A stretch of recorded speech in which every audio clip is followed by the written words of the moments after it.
Alright, hello YouTube. Today is the second episode of the Sacramento Kings My GM playlist. I'm pretty pissed off right now. I just recorded like a 15-minute video and my S4 just like shut down. I'm pretty pissed off about that. I don't know what it is, whether it's a glitch, whether it's a virus, what it is, but I'm pissed off. I traded for Lewis Williams. I don't know if this was in the last video or not, but I got Jared Sullinger as well, and I also got Ramon Sessions, and I got rid of the only players I got rid of was Quincy Acee and Carl Landry, Jason Terry, Reggie Evans, and Travis Outlaw. Those were the 4 or 5 players, whatever, that I got rid of, and I also got Henry Sims and Brandon Davies. They're just expiring deals. I didn't really get them to do well with. I just got them to be expiring deals. So yeah, that's pretty much the gist of what went down in that video. I talked a lot about, potential kind of things that could happen with certain players. Unfortunately though, I thought it was honestly a really good video. I gave a lot of great tips, but I'm not able to see that because it's not real. The video shut down, so you obviously can't see that. But I plan on doing pretty well with Lewis Williams. I think he's going to honestly be a pretty big contributor to this team. Yeah, so I don't really see anybody else that we need to trade. Oh, wait, Reggie Evans. Sorry. Yep, let's go through that then. Let's see what I can get for Reggie Evans. Alright, no, never mind. I don't think I'm going to get much for him, to be honest with you. At best, I might get an expiring contract, if that.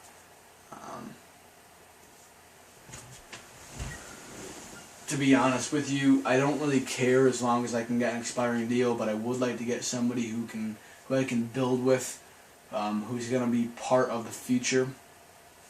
However, trading a guy who's 67 overall is not really going to bode too well when it comes to getting a solid player in return, unfortunately. Just about everything I'm looking at, they all want a pick if the player is even decent, like this. I mean, Vince Carter is a little bit above average, but still. He's not deserving of a Celtics first-round pick. Yeah. So I'm not really seeing anything at all other than a whole bunch of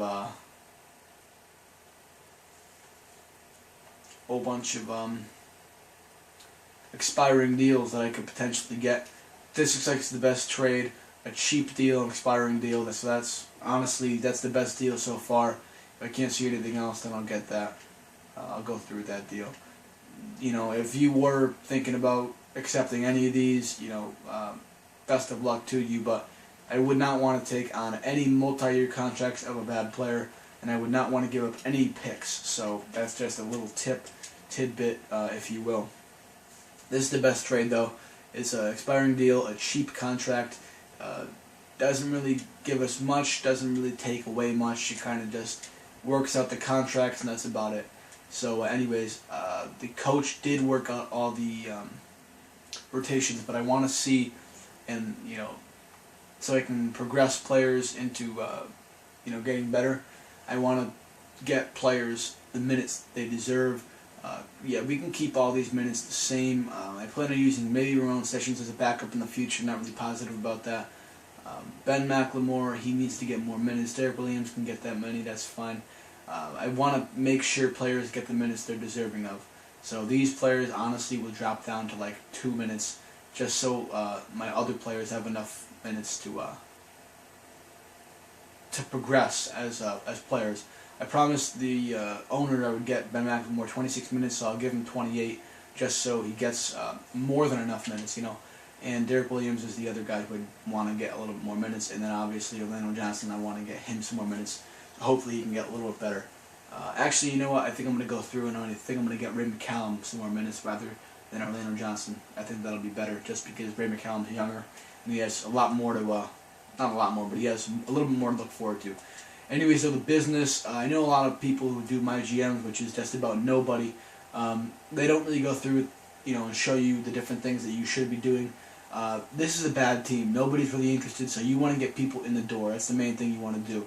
Tickets $35. Parking, we can make the parking $12.50 just because it's going to bring in some more money. People are not focused on the parking, people are focused on the tickets. The hats, we can make those, I honestly wouldn't want to raise them that much, so we'll raise them $16. Maybe next year I'll raise them some more, and I'll keep those prices the same just to get people in the door and hopefully make some money. Yeah. So that's kind of it for right now, for the actual GMing of it. If you haven't checked out my first video, I'd advise checking that out. I mean, for now, I'll go through and I'll see who I could possibly trade. Rudy Gay, I obviously want to keep. Louis Williams, I just traded for him. I want to keep him. DeMarcus Cousins, I want to keep him. But to be honest with you, I honestly thought Rudy Gay and DeMarcus Cousins had more potential. I'm kind of pissed off about that. And I obviously know that's BS. Whether the game glitched or what, Jared Sullinger has like an A+ potential in the game. So I don't know what happened there. Maybe I can't really even tell you. Anyways, though, Jared Sullinger, I want to keep him because obviously I got Jared Sullinger in my Celtics, my GM. He was like a 98 overall, so definitely that's above a C+. Ramon Sessions, I'm not really sure about this. If he wants to re-sign for under $3 million, maybe not even that, maybe under $4 million, I would go. But anything over $4 million, I probably wouldn't want to re-sign him to. But I do want to keep him as a backup. Orlando Johnson, I want to re-sign him, but once again, I don't want to re-sign him for too much, probably under $2 million. Ben McLemore, he's booked in for multiple years, same as Derek Williams. I'm on the fence about this. If Derek Williams doesn't provide, he's going to be out, and he's going to get traded for somebody who can provide. Not right away, but a prospect or a pick, Brandon Davies, Royce White, Henry Sims, Greg Smith, and Aaron Gray, they are all just expiring contracts. They're going to be gone, and they're not going to be coming back. Ray McCallum, he is the backup currently. If he gets good, and if I don't re-sign Ramon Sessions, then I might be able to make Ray McCallum the backup. Otherwise, Ray McCallum will be the double backup, which will make him kind of just a bench player. He won't get that many minutes, probably like 2 or 3 minutes a game. So that'll be unfortunate, but that'll be the truth of it. So yeah, let me go through with my... Oh wait, I gotta go to the rotations for that. I want to go through with the total sim control and go through and see who needs to do what. DeMarcus Cousins, I think, would honestly be a solid scorer. I would like to put Jared Sullinger there just because I want to get him minutes, but I think overall the team would be better if Louis Williams got the shots. The offense, if I had an older team, if I was the Spurs or something, I would not run and gun it. Run and gun, that makes players tired. If they're older, they're not going to have as much stamina, and running gun's not going to be as effective. It might still be effective, but not as effective. So running gun, I think, is good to an extent for a bad team that's growing. I think it might help. It's kind of like a 50-50 shot. It might help a lot, and it might hurt a lot. The Celtics, they had the running gun mentality, and it helped them a lot. Other teams, I can't really think of any off the top of my head, but other teams, have tried the running gun technique, and it hasn't worked out so well. So it's just really a matter of who you have, what kind of offense they can fit into well, and that's really it with how that running gun works. The offensive focus, you want to keep that balance because obviously you have DeMarcus Cousins as a second overall total scoring option, so he's going to be scoring in the post. Now he's not going to be scoring a 3-point. Louis Williams is going to be scoring a 3-point more than he's going to probably be scoring in the post. Rudy Gay is probably going to be driving to the lane a lot, so you want to keep that all balanced because you have balanced scoring options. If you had all 3 players as all guys who could fight in the post, then make it a post. If they could, mid-range is something you don't really want to do because mid-range is something you don't really want to do because it is a mid-range and it's the least effective of all spaces on the floor, statistically. So that's something you want to stay away from. Outside, which is 3-point, that would be if you have if you had Avery Bradley, Kyle Korver, and Ray Allen. That would be what you would do if you had 3 scoring options, your 1, 2, and 3, as those 3 players. I'm just naming off 3. I probably would not have 3 players of that caliber on the same team. Just no, not on the same team. Don't get me wrong, because they're not that good. I'm talking about like as the 3 scoring options. Cal Corver would probably not be my 3rd scoring option. Maybe even Bradley, maybe Ray Allen, but not Cal Corver. In drive, obviously that would be something if you had a whole bunch of people who could drive to the lane really effectively. If you had LeBron James, Kevin Durant, and Rudy Gay, which would be disgusting, and you'd probably be winning championships a lot and have a projected profit of negative like $100 million. Which, by the way, if you haven't checked out my Heat, my GM in my other channel, which is G String of Views 101, I actually had a projected profit of negative $112 million. So try and beat that if you can. Anyways, though, that would be what you would have if you had three scoring options who could drive the lane really well. That's what you would use. For offensive rebounding, I mean, you always want to crash the offensive glass. Transition defense is what the Celtics used to use when they won the championship. It's a really good thing to use if your team is shaped around defense. If I was the Grizzlies, I'd probably use transition defense because their team is shaped around defense. Their players, their coaching staff, everything they do is shaped around defense. So transition defense just adds more to that defense. Crash the offensive glass, that works to an extent. Balanced, I honestly think, is a little bit overused when it comes. You think balanced half people be running back, some people be rebounding. I think that honestly limits what you can do, because if you have some people running back, some of your scoring options running back towards the other end of the floor, you can't pass to them.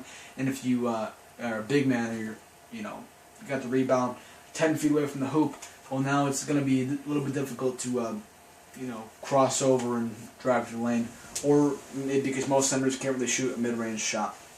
So I'd keep that as crash offensive glass for this team. But if you're a defensive-minded team, then maybe keep it transition defense. Defensive pressure, to be honest, if you pressure the ball too much, they can drive right past you. So I think that's a game-to-game kind of thing. Unfortunately, though, not really unfortunately, but because they don't really plan on setting it every single game, I just keep it as normal. But if you sag off the ball, they can shoot. So if they're a really good driving team, you want to sag off the ball. If they're a really good shooting team, you want to pressure the ball. Or honestly, I shouldn't say that. If they're not as good of a driving team, you should sag off. And if they're not as good of a shooting team, you should pressure. But if you're not going to change it every single game, or just keep it normal. Defensive style, more zone, I mean, that works to an extent, but I think it's once again more of like a game-to-game basis. More man is usually what's used in the NBA as like an overall thing. The Miami Heat, they use man defense like 99.9% of the time. So it does work on all teams to an extent. So more man is what I personally go with. And box out, I would always go with that rather than the leak out. And balanced, I guess that's just same thing as the offensive focus. Or no, it's not, sorry, as the offensive rebounding. It's kind of like an overused term. I would always crash the offensive and defensive glass. Just get you more boards, more possessions, and more shots to put up. Obviously, if you have scoring options, that definitely helps. So hopefully DeMarcus Cousins will be able to rebound and do well this season. If not, it's really going to suck. But we will see. That's going to be it for this entire video. I know I went a little bit overboard with my explanations, but just trying to give you good advice here. Anyways, though, make sure you subscribe, and hopefully this video doesn't glitch. Obviously, if it glitches, you won't be watching it though, because I won't be uploading it. Yeah. Anyways, though, make sure you subscribe, share this link, share this channel, so I can get some more subscribers, get some more feedback, and make sure you subscribe and comment and like my videos. That'll be great. That'll boost the channel more, and believe me, I'll be having more than just my GMs. If you haven't watched my other videos, I'd advise checking those out probably before you watch this video, but if you're already watching the end of it, then you've already watched all of it. So you can check them out if you want to, if you've already watched the entire video, but you kind of get the gist of what's going on here. I do give a lot of good tips, though, at least I personally think so. Alright guys, thanks for watching this. Alright, see you.